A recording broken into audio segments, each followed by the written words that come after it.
Привет, я Клиффхенгер, и это фильм «Субстанция». Стареющая актриса использует экспериментальный препарат, чтобы создать более молодую версию себя. Однако злоупотребление веществом и нарушение эксплуатации приводят к жутким мутациям.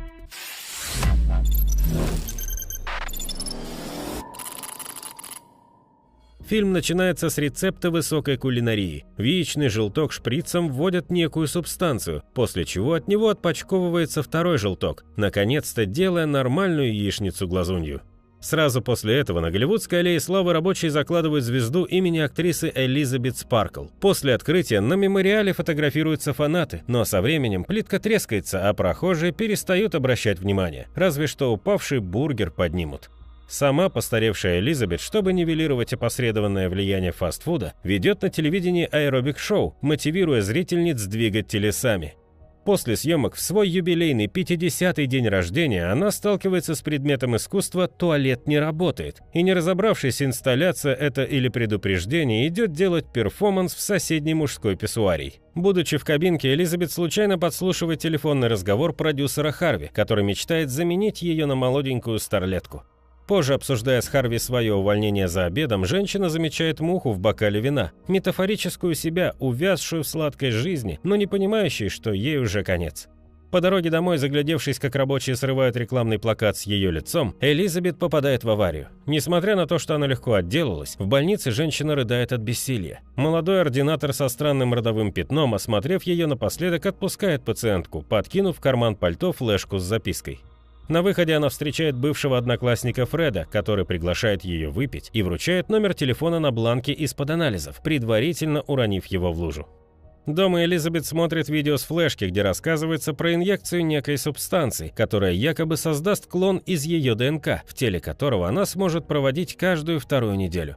Решив, что это дурацкий драфт сценария очередного эпизода «Черного зеркала», женщина выбрасывает флешку в мусорку. Но уже вечером, проблевавшись после нескольких мартини в баре, она лезет за ней, чтобы позвонить по указанному номеру и заказать порцию.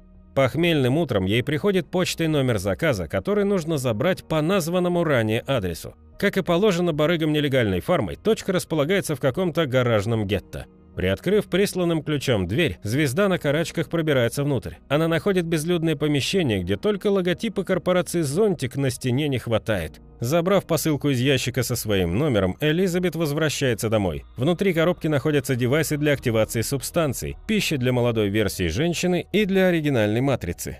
Инструкция требует меняться телами каждую неделю и напоминает, что они обе одно целое.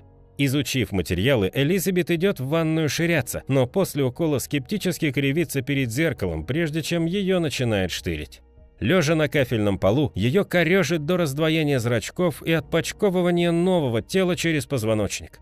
Молодая версия Элизабет, видя себя в зеркало, испытывает жгучее желание идти хиповать и соблазнять Брэда Питта. Не веря своим сменившим цвет глазам, она осматривает себя и замечает узнаваемое родимое пятно. Стошнив после рождения, молодая версия зашивает рану на спине пожилой матрицы, после чего подключает ей в вену питательную жижу на время дисфункции.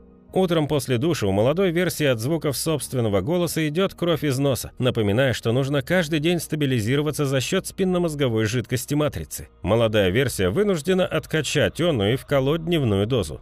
Делая зарядку на шпагате, девушка замечает вчерашнее объявление о кастинге на роль ведущей ее аэробик-шоу. Она отправляется на него, попутно прикупив в бутике шикарный купальник и представившись продюсером как Сью. Ее сходу нанимают, но она честно предупреждает Харви о проблемах с расписанием. Каждую вторую неделю она якобы заботится о больной маме. Продюсеру это нравится. Красавица с золотым сердцем зайдет зрителям. На второй день Сью устраивают фотосессию, после которой билборды с ее телом украшают улицы. Остальная неделя протекает за репетициями и обновлением гардероба. По истечении 7 дней Сью при помощи катетеров и игл меняется кровью и заточенным в ней сознанием с Элизабет. Оригинал отжирается яичницей и подключает питательный раствор к телу молодой себя.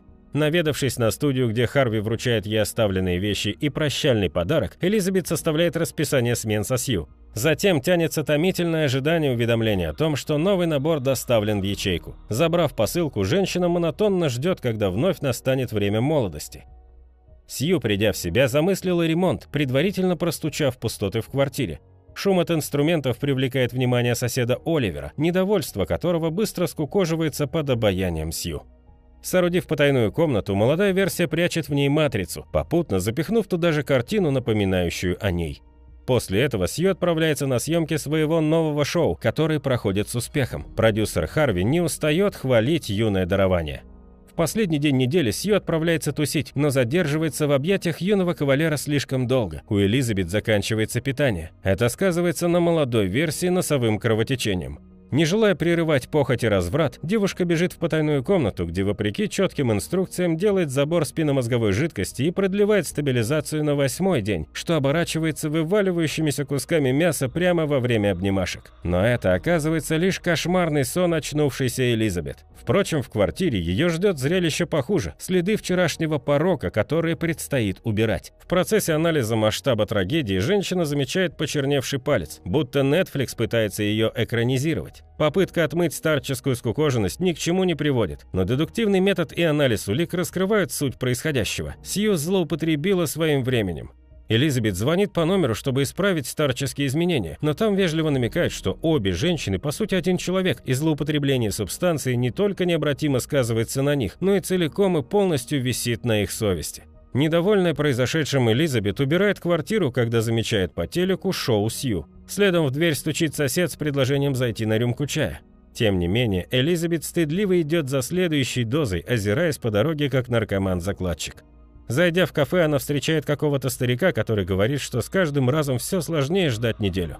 Женщина узнает в нем санитара, подбросившего флешку, и в ужасе уходит. Напоследок старик интересуется, научилась ли ее вторая половина отъедать от нее по кусочку, злоупотребляя отведенным временем. В ужасе Элизабет бежит домой, натыкаясь по пути на хахаля Сью, который ее, разумеется, не узнал. Чтобы почувствовать себя вновь красивой и желанной, Элизабет находит номер одноклассника, чтобы устроить свидание. Она наряжается, но вид рекламного плаката Сью заставляет ее сменить макияж на менее вызывающий, замазать морщины кремом и прикрыть декольте шарфиком. Но даже так комплексы по поводу внешности мешают ей выйти из дома, игнорируя попутно сообщение Фреда, ждущего ее в ресторане.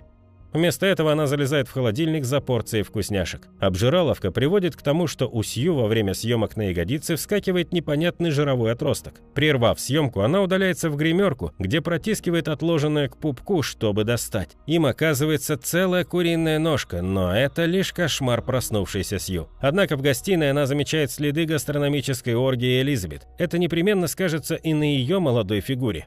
По дороге на работу она звонит производителям, но те опять твердят, что они одно целое. В студии Харви вызывают звезду, чтобы сообщить приятную новость. Ее рейтинг зашкаливает, и телеканал хочет сделать ее ведущей новогоднего шоу. Правда, для этого Сью придется много работать, отжирая у Элизабет дополнительное время и органическую жидкость. Так проходит день за днем, и рана от забора биоматериала начинает гноиться, что не останавливает старлетку. Когда приходит время Элизабет, она замечает, что сильно постарела за счет нарушения баланса. Техподдержка субстанций предлагает все прекратить, если ее не устраивает результат. Но женщина, понимая, что изменения необратимы, не хочет отказываться от молодой версии себя, тем более, что ей опять напоминают, они со Сью одно целое, а не два разных человека. Вместо этого Элизабет, с трудом разогнув артритное колено, открывает подарок Харви – кулинарную книгу, и готовит кучу блюд, пока по телевизору показывают ток-шоу со Сью, ее молодой ипостасью. При этом девушка называет свою вторую половинку и предшественницу на шоу старомодным динозавром из другого поколения, что злит Элизабет настолько, что она даже заклеивает газетами окна, из которых виден баннер со Сью.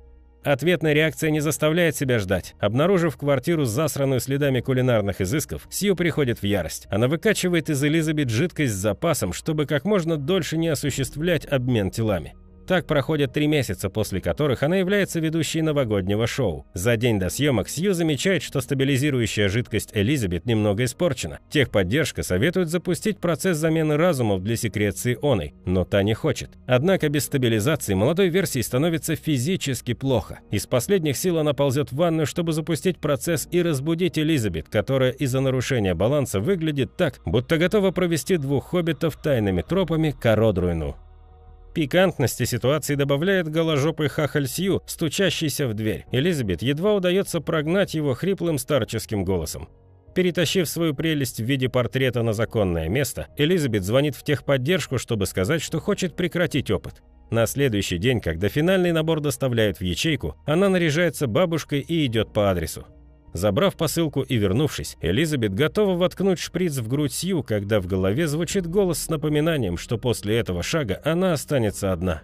Несмотря на это, женщина втыкает шприц в сердце и закачивает его содержимое. Но в последний момент по старой женской традиции передумывает и решает откачать молодую звезду. Это не удается, и в панике старуха приносит набор для обмена разумом, который также втыкает в сердце вместо вены.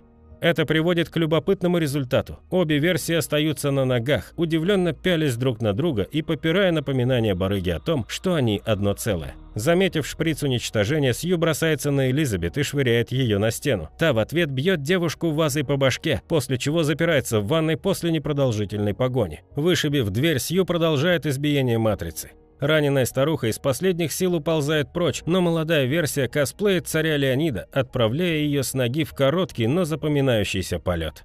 Затем Сью добивает раненую женщину ногами, теми самыми, которые смаковала камера Квентина Тарантино. Элизабет, конечно, не виноград, но красной жижи из нее надавили немало. Закончив экзекуцию, Сью отправляется на съемки шоу. После примерки платья ей внезапно становится плохо. Уединившись в туалете, она замечает, как у нее вываливаются зубы, придавая голливудской улыбке неповторимый рязанский шарм. Смыв кровь, она выходит в коридор, встречая по пути продюсеров, ради которых она старательно улыбается, не скаля фиксы, чтобы не спалить стоматологическую проблему. Пытаясь сбежать на лифте, девушка замечает, как облазят ногти на пальцах. После ухо талантливо изображает сифилитика на последней стадии и отваливается. Сью выбегает из студии и бежит по улицам домой, где находит пузырек с одноразовым активатором и вкалывает себе, запуская очередной процесс партеногенеза. Через некоторое время из нее вылупляется новая версия Сью, голум под стероидами, мутациями и злоупотреблением фастфудом. Понимая, что ему теперь вести только хэллоуинские передачи, монстр называет себя Элиза Сью, будто случайно увидевшие не станут звать ее чудище поганое. Затем она наряжается в платье, цепляет серьги, делает маску из фотографии Элизабет и наносит на нее макияж для антуража. Затем монстр возвращается в студию, куда ее пропускают без проблем. Мерзкие мужланы-продюсеры уже заждались главную звездочку. В прямом эфире Элиза Сью выходит в луч софита, чтобы поприветствовать зрителей. Когда маска спадает, все видят ее лицо, которому даже Дэдпул не позавидует. И лишь когда она отрыгивает дополнительную титю, у народа включается древний инстинкт – убить монстра. Злые мужики избивают ее, игнорируя увещевание, что это по-прежнему красотки Элизабет и Сью. Чудище сбегает из студии, забрызгивая коридор кровью, пока на улице не падает, разламываясь на отвратительные части. Кусок биомассы с лицом Элизабет ползет до ее звезды на аллее славы, где, словив последние счастливые воспоминания о фанатской любви, растекается жижей. Утром кровавое пятно стер полотер, оставив лишь потрескавшееся напоминание о том, что в Голливуде когда-то блистала такая Элизабет Спаркл. На этом кино заканчивается, совсем как карьера некоторых звезд, невостребованных после увядания внешней красоты.